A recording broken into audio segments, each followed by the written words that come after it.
মেহমান যদি মেহমানের মতন না হয়, সেই মেহমানের না আসাই ভালো। বিকজ আমার কাছে মেহমান হয় দুই প্রকার।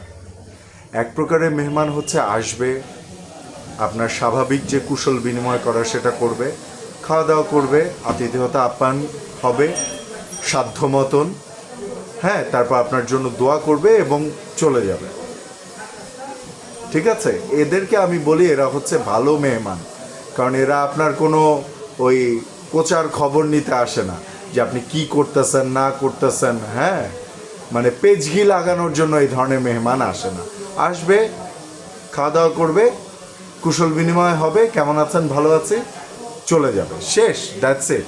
কিন্তু সেকেন্ড যে প্রকারের মেহমান আছে, এই মেহমান বড় ডেঞ্জারাস।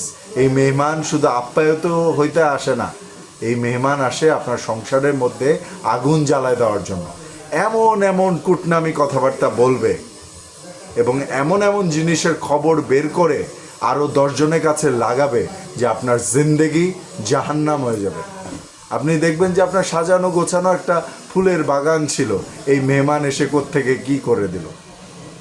সো সব মেহমান কিন্তু ভালো মেহমান না, সব মেহমানই কিন্তু মেহমান না। মেহমানের বেশ ধরে অনেক কালসাপও আমাদের ঘরে অনেক সময় প্রবেশ করে। এই বিষয়ে সচেতন থাকতে হবে। এই জন্যই আমি যেটা বলে শুরু করেছিলাম সেটা আরেকবার বলি যে মেহমান মেহমানের মতন না হলে মেহমান না আসাই ভালো। কারণ মেহমান ওই যে বললাম দুই প্রকারের হয়। এক প্রকারের মেহমান হচ্ছে ভালো মেহমান, তারা আপনি ব্যক্তিগত জীবনে কি করতেছেন না করতেছেন তা দিয়ে তাদের কিচ্ছু যায় আসে না, আসবে, খাওয়া দাওয়া করবে, চলে যাবে। আরেক প্রকারের মেহমান এসে আপনার সুন্দর জিন্দেগিটা ওই চগলখড়ি মার্কা কথাবার্তা দিয়ে এবং কুটনামি দিয়ে বিষাক্ত করে দিয়ে যাবে। এদের থেকে সাবধান।